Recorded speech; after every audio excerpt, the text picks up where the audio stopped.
Hello मित्रों, मंजिल अपनी अपनी चैनल में आपका स्वागत है। राधे राधे। कल हम 80 क्वेश्चन तक कर चुके थे। आज हम 81 क्वेश्चन से स्टार्ट करेंगे।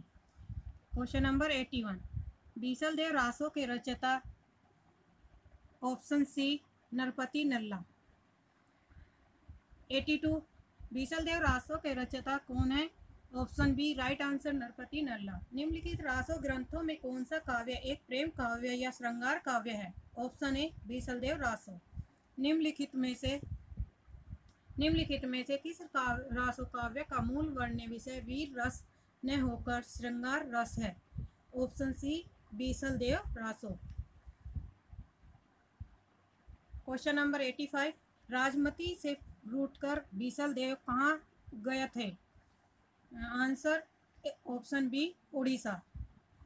व्याख्या, बीसल देव रासो में राजा भोज परमार की पुत्री राजमती और अजमेर के चौहान राजा बीसल देव तृतीय के विवाह वियोग और पूर्ण मिलन की कथा का सरस शैली में प्रस्तुत की गई है, जिसमें वर्णित है कि राजमती की बातों से रुष्ट होकर स्वाभिमानी राजा बीसल देव उड़ीसा, जो अब वर्तमान स्थिति में ओडिशा है, चला गया था। 12 वर्ष तक राजमती उसके विरह से दुखी रहती है और वह राजभवन की दीवारों को कोसती हुई वन में रहने की कामना करती है। सामंती जीवन के प्रति गहरी अरुचि का सजीव चित्र इस काव्य में मिलता है।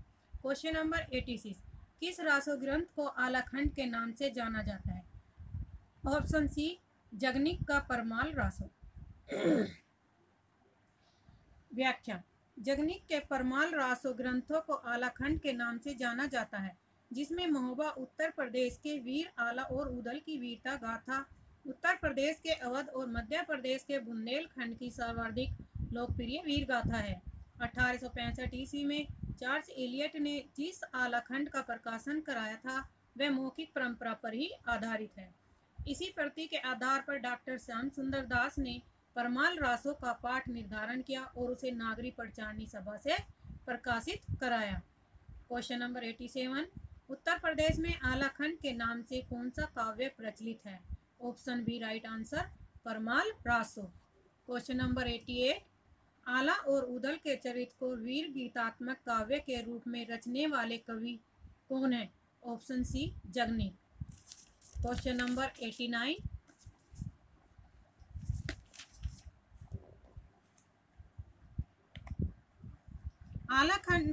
आलाखंड नामक काव्य ग्रंथ का दूसरा नाम? Option D Parmal Raso. आलाखंड का दूसरा नाम, क्वेश्चन रिपीट है, परमाल रासो काव्य कृति के कवि का नाम क्या है? Option B Jagnik. आला और उदल नामक दो वीर सरदारों की वीरतापूर्ण लड़ाइयों का वर्णन मिलता है। Option A Parmal Raso. कवि जगनिक की रचना का नाम? Option C Alhakhand. परमाल रासो के लेखक? Option B Jagnik. आला और उदल किस राजा के सामंत थे? ऑप्शन ए परमाल राजा के। आला और उदल किस राजा के सामंत थे? तो परमाल राजा के सामंत थे। Option A. आला और उदल राजा परमाल के दरबार के सामंत थे, जिनकी वीरता का वर्णन जगनिक ने परमाल रासो में किया गया है। क्वेश्चन नंबर 96, 12 बरिस ले कुकर जिए तो 13 ले जिए सियार, बरिस 18 छतरी जिए आगे जीवन को धिक्कार। ये किस विद्या की रचना है? तो ये ऑप्शन डी आला विद्या की रचना है। उपयुक्त पंक्ति जगनिक रचित परमाल रासो से ली गई है, जिसमें आला और उदल नामक दो वीर सरदारों की वीरतापूर्ण लड़ाइयों का वर्णन है। इसमें वीर भावना का जितना प्रौढ़ रूप मिलता है उतना अन्य दुर्लभ है। युद्धों के अत्यंत प्रभावशाली वर्णनों की इस व्याख्या में भरमार है। इसकी रचना लोक गाथा के रूप में न होकर शुद्ध काव्य के रूप में हुई है। यह आला विद्या है। क्वेश्चन नंबर 97, वीर गाथा काल के प्रसिद्ध प्रबंध काव्य का नाम क्या है? Option B Prithviraj Raso. व्याख्या, वीर गाथा काल का प्रसिद्ध प्रबंध काव्य पृथ्वीराज रासो है, जिसे आचार्य रामचंद्र शुक्ल ने हिंदी का प्रथम महाकाव्य तथा इसके रचयिता चंद्रवरदाई को हिंदी का प्रथम कवि माना है। पृथ्वीराज रासो के 4 संस्करण प्रसिद्ध हैं। सबसे बड़े संस्करण का प्रकाशन नागरी प्रचारणी सभा काशी से हुआ है। इसकी हस्तलिखित प्रतियां उदयपुर के संग्रहालय में सुरक्षित हैं। सभा ने 1585 ईस्वी में लिखित प्रति के आधार पर रासों का संपादन कराया था। इस संस्करण में 69 समय यानी कि खंड तथा 16,306 छंद हैं। द्वितीय रूप में उपलब्ध पृथ्वीराज रासो 7,000 छंदों का काव्य माना जाता है। इसका प्रकाशन नहीं हुआ, किंतु आभोर एवं बीकानेर में इसकी प्रतियां सुरक्षित हैं, जो 17वीं शताब्दी ईस्वी में लिखी गई हैं। तीसरा लघु संस्करण 3500 छंदों का है, जिसमें 19 समय यानी खंड हैं। इस संस्करण की हस्तलिखित प्रतियां भी बीकानेर में सुरक्षित हैं। चौथा संस्करण सबसे छोटा है, जिसमें केवल 1300 छंद हैं। इसी को डॉक्टर दशरथ शर्मा सहित कुछ विद्वान मूल रासो मानते हैं। हजारी प्रसाद द्विवेदी ने पृथ्वीराज रासो को सुख सुखी संवाद के रूप में रचित माना है। आज सुख सुखी संवाद के रूप में रचित किसने माना है? तो हजारी प्रसाद द्विवेदी ने। चंद्रबरदाई महाराज पृथ्वीराज चौहान के दरबारी कवि थे। क्वेश्चन यहाँ भी बनता है कि चंद्रबरदाई किस राजा के दरबारी कवि थे? तो वे थे पृथ्वीराज चौहान के समय के। इनकी भाषा को भाषीय शास्त्रियों ने पिंगल कहा। इसमें महाराज पृथ्वीराज और उनकी प्रेमिका संयोगिता के परिणय तथा युद्ध का वर्णन है। चंद्रबरदाई पृथ्वीराज के राजकवि ही नहीं, उनके सखा और सामंत भी थे तथा षड भाषा, व्याकरण, काव्य, साहित्य, चंद्र शास्त्र, ज्योतिष, पुराण, नाटक आदि ये अनेक विद्याओं में पारंगत हैं। क्वेश्चन नंबर 98, रामचंद्र शुक्ल ने हिंदी का प्रथम महाकवि किसे माना है? ऑप्शन सी, चंद्रबरदाई को। पृथ्वीराज रासो को हिंदी का प्रथम महाकवि कहने वाले आलोचक थे। Option C, Ramchandra Shukla. 100 question, Prithviraj Raso महाकाव्य के रचयिता? Option B, Chandbardai. पृथ्वीराज रासो के रचयिता कौन है? तो चंद्रबरदाई।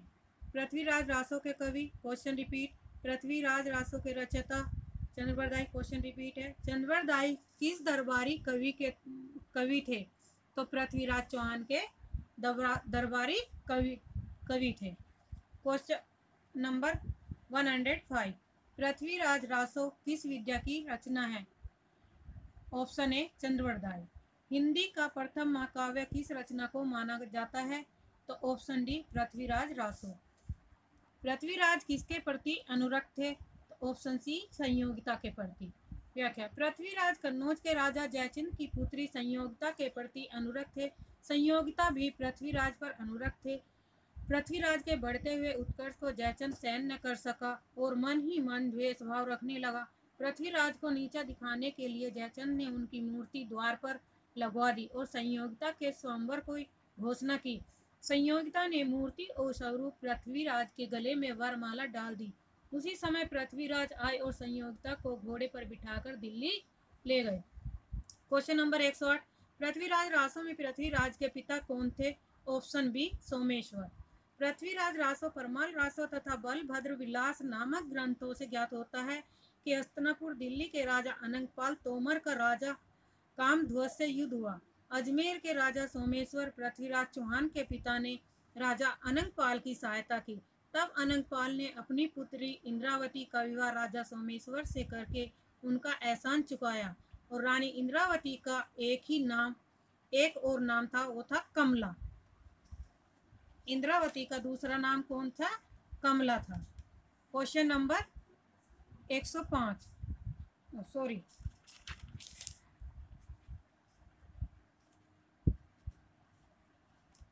क्वेश्चन नंबर 109, सूची फर्स्ट को सूची सेकंड में मिलान करना। बीसल देव किसकी रचना है? तो ऑप्शन ए का सेकंड से, नरपति नल्ला। पृथ्वीराज रासो के? चंद्रबरदाई। परमाल रासो के? जगनिक। खुमान रासो के? दलपति विजय। ऑप्शन बी सही आंसर है। खुमान रासो का रचयिता कौन थे? ऑप्शन डी, दलपति विजय। खुमान रासो के रचयिता कौन है? दलपति विजय। Option A. आदिकालीन हिंदी काव्य धारा में उपलब्ध नहीं है, तो ऑप्शन सी, सिख साहित्य। आदिकाल में सिख साहित्य का उल्लेख नहीं किया गया है। हिंदी साहित्य के आदिकाल संवत 1050 से 1375 तक को आचार्य रामचंद्र शुक्ल ने वीर गाथा काल का नाम दिया। इसका चारण काल, सिद्ध सामंत काल और अन्य नामों से भी उल्लेख किया जाता है। इस समय का साहित्य मुख्यतः इन रूपों में मिलता है: सिद्ध साहित्य, नाथ साहित्य, जैन साहित्य, चारण साहित्य, साहित्य, जबकि सिख साहित्य का उल्लेख इस काल में नहीं मिलता है। क्वेश्चन नंबर 113, संवत 1050 से 1375 की कालावधि में लिखे गए हिंदी साहित्य का वीर गाथा काल के रूप में नामकरण किसने किया? ऑप्शन बी, आचार्य रामचंद्र शुक्ल ने। आचार्य रामचंद्र शुक्ल के अनुसार हिंदी साहित्य के आदिकाल की समय सीमा क्या है? ऑप्शन ए, वी संवत 1050 से वी संवत 1375। क्वेश्चन नंबर 115, निम्नलिखित में से कौन वीर गाथा काल की रचना नहीं है? Option D, Bhaktamal. भक्तमाल वीर गाथा काल की रचना नहीं है क्योंकि यह भक्ति काल की रचना है। नाभादास भक्ति काल के कवि थे, इनकी रचना भक्तमाल है। प्रियादास की भक्तमाल की टीका 1712 ईस्वी में लिखी गई। इसमें 200 भक्तों का चरित्र और 316 छवियों में वर्णित है। भक्तमाल में तुलसीदास जी को भक्तमाल का सुमेरु भी कहा गया है। संदेश रासक अब्दुल रहमान की रचना है और जय मयंक जस चंद्रिका मधुकर भट्ट की रचना है। क्वेश्चन नंबर 116, इनमें से कौन सा कवि आदिकाल का नहीं है? तो ऑप्शन सी, नाभादास। व्याख्या, नाभादास भक्ति अर्थात सगुण भक्ति काव्य धारा के कवि थे। ये अग्रदास जी के शिष्य थे। इन्होंने अष्टयाम की रचना श्रृंगार भक्ति अथवा रसिक भावना को लेकर की है। ये तुलसीदास के समकालीन थे। क्वेश्चन नंबर 117, इनमें से कौन सी रचना आदिकाल की है? ऑप्शन बी, विद्यापति पदावली। पदावली आदिकाल की रचना है जो विद्यापति द्वारा रचित कृष्ण भक्ति विशेष श्रृंगार रस से परिपूर्ण है, जिसमें राधा कृष्ण की प्रेम लीलाओं का वर्णन किया गया है। सूरसागर, बीजक तथा भ्रमर गीत भक्ति काल की रचनाएं हैं। तो भक्ति काल की कौन कौन सी रचनाएं हैं? सूरसागर, बीजक और भ्रमर गीत भक्ति काल की रचनाएं हैं। क्वेश्चन नंबर 118, आदिकालीन साहित्य का प्रमुख रस क्या है? ऑप्शन डी, वीर रस। महत्वपूर्ण तथ्य, आचार्य रामचंद्र शुक्ल ने आदिकाल का नाम वीर गाथा काल रखा। इस नामकरण का आधार स्पष्ट करते हुए वे लिखते हैं कि आदिकाल की इस दीर्घ परंपरा के बीच प्रथम 150 वर्ष के भीतर तो रचना की किसी विशेष प्रवृत्ति का निश्चय नहीं होता। धर्म, नीति, श्रृंगार, वीर सब प्रकार की रचनाएं दोहों में मिलती है। राजाश्रित कवि अपने आश्रयदाता राजाओं के पराक्रमपूर्ण गाथाओं का वर्णन क्या करते थे? इस काल की प्रधान प्रवृत्ति वीरता की थी, अर्थात इस काल में वीर गाथात्मक ग्रंथों की प्रधानता रही है। क्वेश्चन नंबर 119, विद्यापति ने कुल कितने ग्रंथ की रचना की है? तो ऑप्शन डी, 14। विद्यापति की अधिकांश रचनाएं संस्कृत और अवध भाषा में है। कीर्तिलता और कीर्ति पताका इनकी अवध रचनाएं हैं। इनकी तीसरी रचना पदावली है, जिसकी भाषा ब्रज भाषा मिश्रित मैथिली है। इनमें कीर्ति पताका अभी तक संपादित होकर प्रकाशित नहीं हुई। कीर्तिलता ऐतिहासिक महत्व का छोटा सा प्रबंध काव्य है। इसकी भाषा अवध है। विद्यापति ने इसे कहानी कहा है। पदावली विद्यापति के यश का आधार है। इनकी अन्य रचनाएं हैं भू परिक्रमा, पुरुष परीक्षा, लिखनावली, शैव सर्वसार, गंगा वाक्यावली, दान वाक्यावली, दुर्गा भक्ति तरंगनी, विभाग सार, वर्ष कृत्य और गयापतन। गोरक्ष विजय इनका प्रसिद्ध नाटक है। इस प्रकार इनके कुल ग्रंथों की संख्या 14 है। 120 क्वेश्चन नंबर, विद्यापति की पद किस भाषा में रचित है? ऑप्शन बी, मैथिली में। विद्यापति की कौन सी रचना अभी तक संपादित होकर प्रकाशित नहीं हुई है? तो ऑप्शन बी, कीर्ति पताका। विद्यापति इनमें से किस रचना के आधार पर मैथिल कोकिल कहलाए? ऑप्शन ए, पदावली की विद्या पर। आचार्य रामचंद्र शुक्ल ने हिंदी साहित्य का इतिहास में लिखा है कि जिसकी रचना के कारण विद्यापति मैथिल कोकिल कहलाए वह इनकी पदावली है। इन्होंने अपने समय की प्रचलित मैथिली भाषा का व्यवहार किया। विद्यापति के पद अधिकतर श्रृंगार के ही, जिसमें नायिका और नायक राधा कृष्ण है। क्वेश्चन नंबर 23, देसिल बयाना सब जन मिठा, यह प्रसिद्ध उक्ति किसने कही है? ऑप्शन ए, विद्यापति ने। प्रस्तुत उक्ति विद्यापति की है, जिसका अर्थ है अपना देश, अपनी भाषा सबको मीठी लगती है। यही जानकर मैंने इसकी रचना की। मैथिल कोकिल विद्यापति का पूरा नाम विद्यापति ठाकुर था।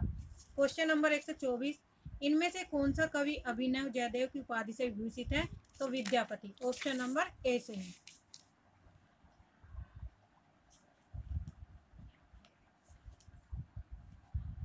विद्यापति ने आईने वार राजवंश के विभिन्न आशयदाताओं के संरक्षण में गीत रचे। इनकी गीतों के भाव, वैशिष्ट्य एवं माधुर्य गुण से प्रभावित होकर ओइन वारकुल शिरोमणि महाराज शिव सिंह ने विद्यापति को अभिनव जयदेव की उपाधि से विभूषित किया।